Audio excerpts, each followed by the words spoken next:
Saya Nur Syuhailah binti Saiful Lizam.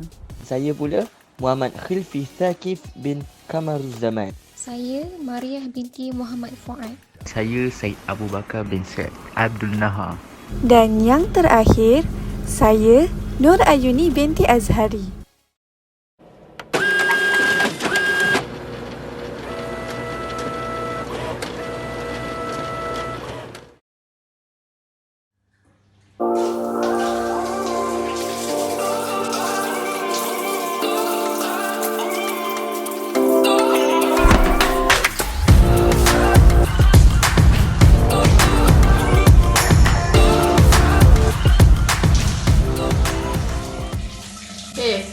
Kau ambil wuduk macam mana ni? Kak. Kau ambil wuduk macam mana ni? Dah lama kan patikan kau ambil wuduk? Ini sekarang ni baru akan nak tegur ni. Oh, salah ya. Minta maaf.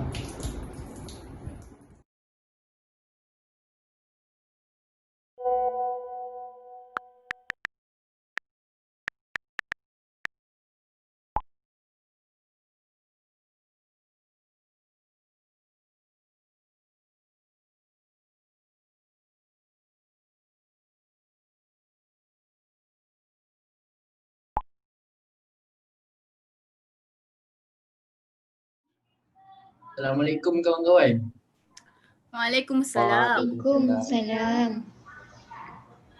Syed, apa yang terjadi kepada awak sebenarnya? Sebenarnya 2 minggu lepas saya telah Kejap, aduh sikit lagi nak sampai ni kak. Kejap. Sikit lagi.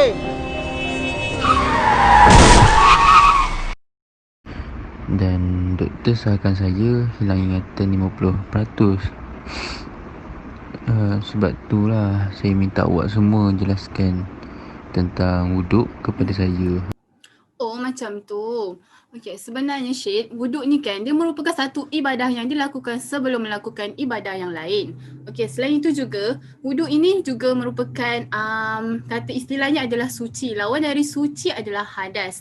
Okey, dalam pandangan Islam menyucikan ni terbagi kepada 3 bahagian iaitu mandi, wuduk dan tayamum. Okey, seterusnya selain itu juga mengikut pengetahuan saya, wuduk adalah perkara utama dalam bersuci kerana kebanyakan ibadah ia perlu menyucikan anggota zahir dengan berwuduk. So dari kegiatan yang dilakukan dengan berwuduk sangat jelas prinsip Islam dalam menjaga kebersihan anggota tubuh yang sering terbuka. Okey, apa itu wuduk? Okey, maksud wuduk ni sebenarnya dia diambil dari perkataan bahasa Arab iaitu wado'a yang bermaksud elok dan berseri. Okey, dari segi istilah pula bermaksud membasuh dan menyapu anggota-anggota tertentu dengan niat. Okey, tapi menurut Kamus Dewan, wuduk ni pula bermaksud perbuatan menyucikan diri dengan air. Okey, tapi definisi wuduk ni mempunyai perselisihan pendapat ulama yang mana menurut ulama Mansyur bin Yunus Al-Buhuti yang merupakan ulama mazhab Hanbali, ia berpendapat wuduk adalah penggunaan air yang suci pada keempat anggota iaitu wajah, kedua tangan, kaki dan kepala dengan cara tertentu yang dilakukan secara berturutan bersama dengan fardu-fardu yang lain. Seterusnya, hukum berwuduk yang mana time bila kita wajib untuk berwuduk, sunat untuk berwuduk. Okey, yang mana ulama bersepakat kita wajib berwuduk ketika hendak menunaikan solat. Yang mana ulama bersepakat bahawa setiap solat wajib mahupun sunat ia perlu menyucikan diri dari hadas terlebih dahulu. Okey, wajib wuduk yang kedua adalah ketika melakukan sujud tilawah. Para ulama juga bersepakat jika seseorang itu membaca atau mendengar ayat Al-Quran termasuk ayat tilawah, maka ia wajib berwuduk sebelum melakukan sujud tilawah. Okey, seterusnya wajib wuduk yang ketiga adalah tawaf. Okey, para ulama bersepakat bahawa tawaf perlu dalam keadaan suci dari hadas kerana ia merupakan syarat sah tawaf. Okey, dan ini merupakan hukum wuduk yang berlaku perselisihan antara wajib dan sunat menurut ulama. Okey, yang mana menyentuh Al-Quran menurut mazhab Maliki dan mazhab Syafi'i, mereka mengharamkan menyentuh Al-Quran tanpa wuduk walaupun dengan alas ataupun alat. Okey, seterusnya menurut mazhab Hanbali pula, ia mengharamkan sentuhan Al-Quran tanpa wuduk kecuali dengan menggunakan alas ataupun batang lidi iaitu alat. Okey, seterusnya yang berlaku perselisihan adalah khutbah Jumaat, yang mana menurut mazhab Maliki dan mazhab Syafi'i ia berpendapat bahawa menyampaikan khutbah Jumaat disyaratkan dalam keadaan suci dari hadas kerana ia sebahagian dari solat Jumaat. Tetapi menurut mazhab Al-Mali pula, ia berpendapat bahawa suci dari hadas kecil ketika khutbah Jumaat hukumnya sunat. Ia bukan syarat sah. Okey, dan seterusnya waktu yang kita sunat untuk berwudu adalah pertamanya ketika hendak menyentuh kitab-kitab agama dan ketika hendak belajar. Yang mana para ulama bersepakat disunatkan berwuduk ketika hendak belajar agama dan ketika hendak menyentuh kitab-kitab agama seperti kitab tafsir, hadis dan akidah dan lain-lain lah. Okay, yang kedua ketika hendak tidur. Yang ketiga sebelum mandi janabah. Yang mana ulama bersepakat bahawa sebelum mandi janabah disunatkan berwuduk dengan mengakhiri membasuh kaki. Dan yang keempat ketika membaca Al-Quran. Yang kelima ketika melantunkan azan dan iqamat. Dan yang keenam sewaktu zikir. Tentang wuduk. Okey. Menurut pengetahuan saya, pensyariatan wuduk ni dia ada sejarah dia tau. Okey. Menurut pendapat ulama yang masyhur, diwajibkan wuduk ini bersamaan dengan diwajibkan solat maktubah, iaitu pada malam Isra' Mi'raj bertetapan di kota Mekah pada malam tanggal 27 Rejab, iaitu 10 tahun 3 bulan sejak diutusnya Nabi Muhammad sebagai Rasul. Tetapi disyariatkan wuduk ini sebelum peristiwa Isra' Mi'raj, iaitu kerana pada awalnya diutusnya Nabi Muhammad SAW ni, datanglah malaikat Jibril untuk mengajarnya cara untuk berwuduk. Kemudian Nabi melakukan solat 2 rakaat dengan wuduk tersebut. Ibadah wuduk ini tidak hanya menjadi syariat kepada umat Nabi Muhammad SAW sahaja. Ia juga disyariatkan kepada umat Nabi dahulu juga. Yang membezakan wuduk antara wuduk kita dengan wuduk umat-umat yang terdahulu ialah cara berwuduk itu. Okey. Dalil persyariatan wuduk ni ada tertulis dalam Al-Quran yang Allah berfirman surah Al-Maidah ayat ke-6 yang bermaksud, wahai orang-orang yang beriman, apabila kamu hendak mengerjakan solat padahal kamu berhadas kecil, maka berwuduklah, iaitu basuhlah muka kamu dan kedua belah tangan kamu meliputi siku dan sapulah sebahagian daripada kepala kamu dan basuhlah kedua belah kaki kamu meliputi buku lali. Surah Al-Maidah ayat ke-6. Dengan adanya dalil ini, maka wuduk disyariatkan. Fardu apa yang saya belajar dulu, fardu ataupun rukun wuduk ini, ia mempunyai 6 perkara. Iaitu yang pertama, berniat. Niat. Niat ini ketika meratakan seluruh muka tu kita kena niat. Yang kedua iaitu membasuh muka. Had atau batas-batas muka yang wajib dibasuh adalah dari tempat tumbuhnya rambut di sebelah atas sehingga sampai kedua tulang dagu sebelah bawah dan lintangannya daripada anak telinga ke anak telinga yang satu lagi. Okey. Yang ketiga, membasuh 2 tangan hingga 2 siku. Bagi orang yang tiada siku, disunatkan membasuh hujung anggota yang ada. Macam tangan putus, kita basuh yang hujung saja. Okey. Yang keempat iaitu menyapu sedikit kepala. Boleh disapu ubun-ubun ataupun lain-lain bahagian rambut yang ada di dalam had atau kawasan kepala. Tetapi yang utamanya adalah menyapu seluruh kepala. Yang kelima iaitu membasuh 2 kaki hingga 2 buku lali. Yang keenam, tertib, iaitu melakukan perbuatan itu daripada pertama hingga akhir dengan teratur. Menurut pengetahuan saya lagi mengenai syarat-syarat wuduk ni, dia mempunyai terdapat 2 bahagian syarat wuduk ni, iaitu syarat wajib dan syarat sah. Okay, syarat wajib. Syarat wajib ni yang saya belajar dulu ada 7 perkara. Iaitu yang pertama, mesti beragama Islam. Yang kedua, baligh. Lepas tu yang ketiga, berakal. Yang keempat, mampu menggunakan air yang suci dan mencukupi. Yang kelima, berlakunya hadas. Yang keenam, suci daripada haid dan nifas. Dan yang ketujuh, kesempitan waktu. Iaitu wuduk tidak diwajibkan ketika waktu yang panjang, tetapi diwajibkan ketika kesempitan waktu. Syarat sah wuduk pula, ia mempunyai 4 perkara, iaitu yang pertama, meratakan air yang suci ke atas kulit, iaitu perbuatan yang meratakan air pada seluruh anggota yang dibasuh hingga tiada bahagian yang tertinggal. Yang kedua, menghilangkan apa sahaja yang menghalang sampainya air ke anggota wuduk. Contohnya macam liquid yang terkena dekat kulit, yang terlalu banyak sehingga air terhalang untuk kena dekat kulit. So, kena bersihkan dulu, baru sah wuduk. Yang kedua iaitu tidak terdapat perkara-perkara yang membolehkan, yang boleh membatalkan wuduk seperti darah haid, nifas, air kencing dan seumpamanya. Yang keempat, masuk waktu sembahyang bagi orang yang berterusan dalam keadaan hadas seperti orang yang menghidap kencing tidak lawas. Okey, menurut apa yang saya tahu, selain itu terdapat beberapa syarat wuduk mengikut ulama mazhab Syafi'i, iaitu mempunyai 9 perkara. Ini dalam mazhab Syafi'i, syarat-syarat wuduk. Yang pertama, ia perlu beragama Islam. Yang kedua, memayyiz kanak-kanak yang sudah dapat membezakan yang baik dengan yang buruk. Yang kedua, suci daripada haid dan nifas. Yang keempat, bersih daripada apa sahaja yang boleh menghalang sampainya air ke kulit. Yang kelima, mengetahui kefarduan wuduk ataupun kita perlu mengetahui rukun-rukun wuduk. Yang keenam, tidak menganggap sesuatu yang fardu atau wajib di dalam wuduk sebagai sunat. Jadi tak boleh ambil wuduk secara sambil lewa.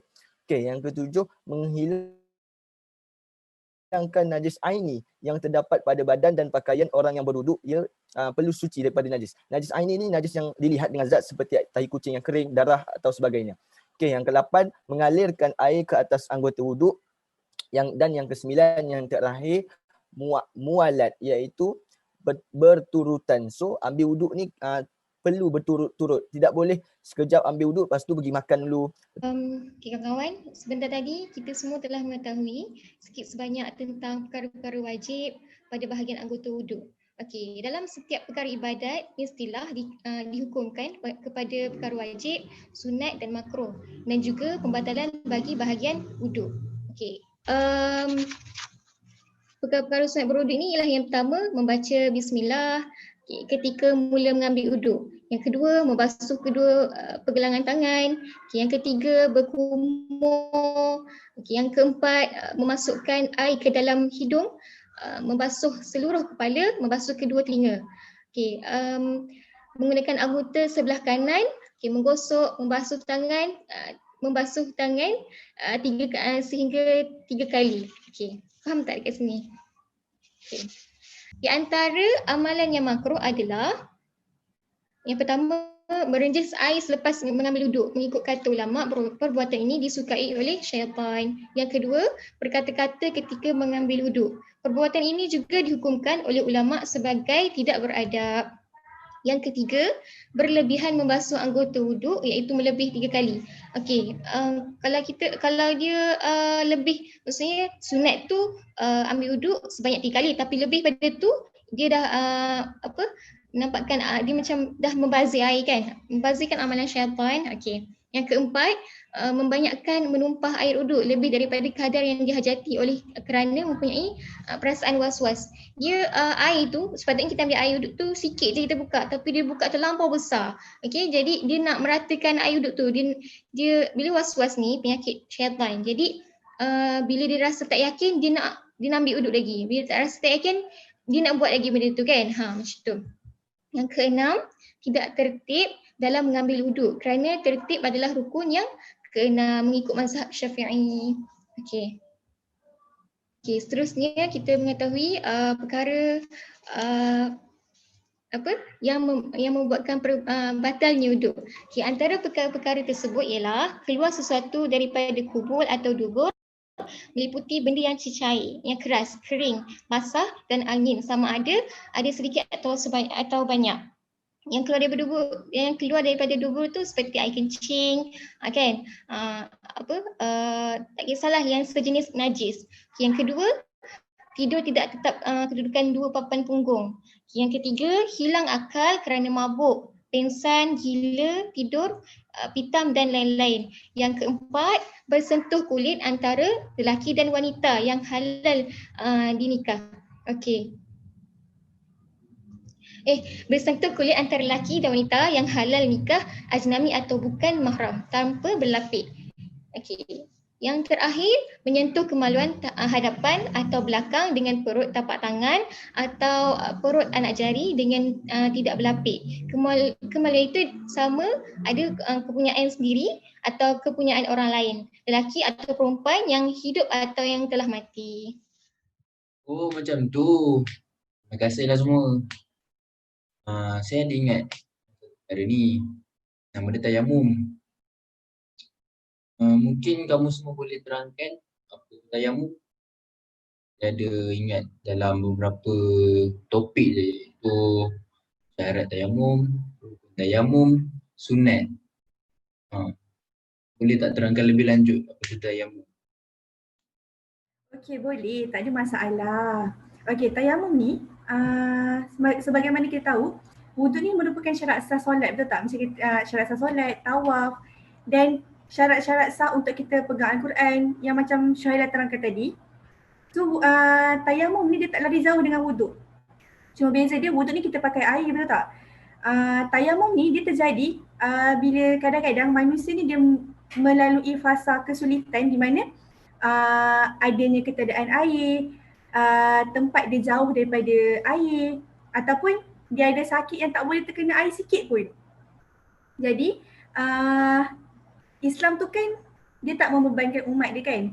Kalau kita ada kesulitan mesti ada rukhsah dia, betul tak? Jadi antara kemudahan yang dah dimudahkan ialah dengan cara tayamum ni. Contoh tak ada air, kita boleh bertayamum dengan cari debu tanah yang suci untuk gantikan wuduk ataupun mandi. Okey. Pengertian tayamum ni daripada segi bahasa ialah tujuan. Sementara pada syarak pula dia adalah menyapukan debu tanah yang suci ke muka dan kedua belah tangan dengan niat dan cara-cara tertentu.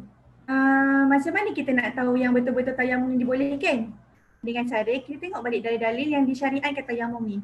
Dalam surah Al-Ma'idah ayat 6 yang membawa maksud, dan jika kamu junub yang ini berhadas besar, maka bersucilah dengan mandi wajib, dan jika kamu sakit tidak boleh kena air dalam pelayaran, salah seorang daripada kamu datang dari tempat buang air atau kamu sentuh perempuan sedang kamu tidak mendapat air, yakni untuk berwuduk dan mandi, maka hendaklah kamu bertayamum dengan tanah debu yang suci, iaitu sapulah muka dan kedua belah tangan kamu dengan tanah debu itu.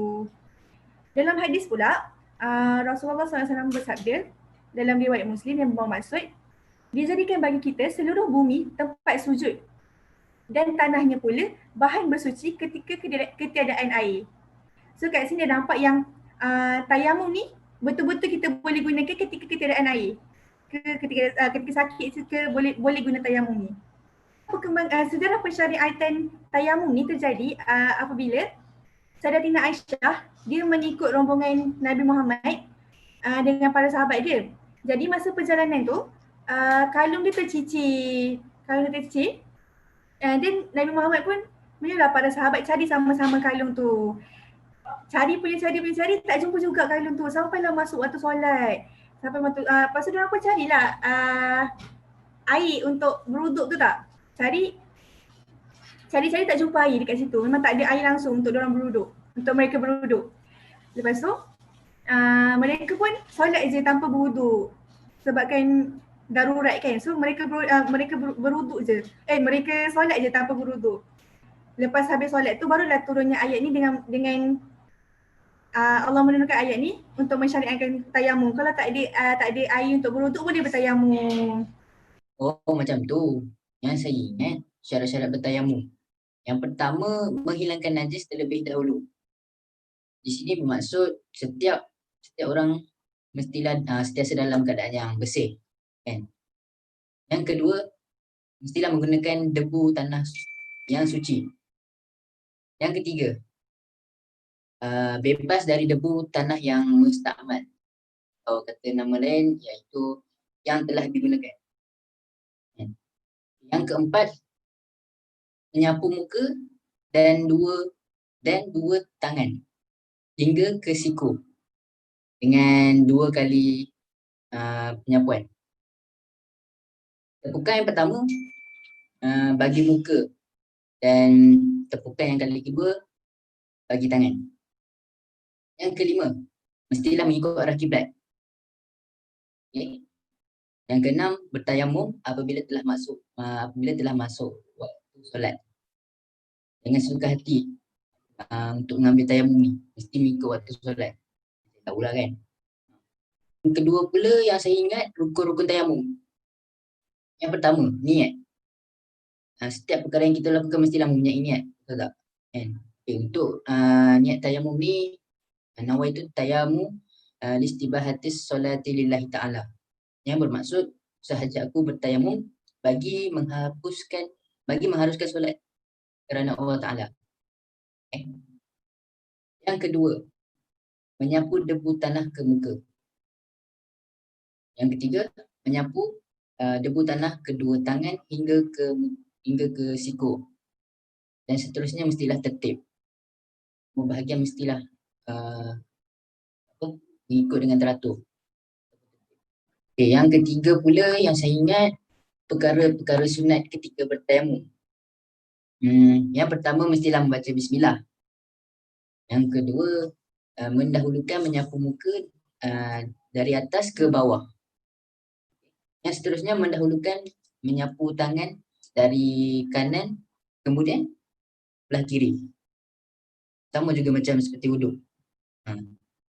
Yang seterusnya menipiskan penggunaan debu seperti dengan cara menepuk dua tepi tangan. Macam ni lebih kurang. Saya ingatlah kan. Yang seterusnya jangan mengangkat tangan ketika menyapu kecuali telah sempurna penyapuannya. Okay. Yang seterusnya mestilah menghadap kiblat. Sama juga seperti apa tadi? Syarat Yang akhir sekali membaca doa seperti doa selepas wuduk. Itu yang saya dapat tahu masa saya di hospital dulu. Okay. Yang akhir sekali yang saya ingat perkara-perkara yang membatalkan tayamum. Pertama, apabila berlaku salah satu perkara yang membatalkan wuduk. Sama je seperti wuduk. Macam keluar najis dan sebagainya. Okey, yang kedua, ada air sekiranya tayamum dilakukan kerana keadaan air. Contoh dia macam kita ni dalam keadaan tayamum. Tiba-tiba ada air. So maka terbatallah tayamum tu. Betul tak? So dengan itu kita terus berhenti dan ambil air wuduk. Seterusnya, bilangnya berbahaya kerana sakit ataupun sebagainya. Dan akhir sekali, murtad. Okay. Yang mana dengan pembelajaran kita dah belajar ini, kita dah dengar pendapat dari kawan-kawan semua, dari setiap orang kan. Okay, memang kita dapat lihat bahawa setiap orang yang nak lakukan ibadah ataupun solat yang kita dah terangkan tadi, kita perlu dalam bersih dari hadas, iaitu kita perlu mengambil wuduk. Okay, tapi kita juga boleh bertaharah, iaitu dengan bertayamum sebagai pengganti wuduk. Okay, ini bukan bermakna Allah Subhanahu Wa Taala membebankan umatnya, bukan. Tapi bukan membebankan hambanya, tapi Allah Subhanahu Wa Taala ni adakan bersuci ni untuk manfaat hambanya itu sendiri. Okay, jadi Allah ni akan menyempurnakan nikmat kepada hamba-hamba yang mentaati segala perintah Allah Subhanahu Wa Taala. Semoga dengan ilmu apa yang kita ada ni kita dapat amalkan dan sampaikan. Jadi terima kasih atas semua komitmen anda.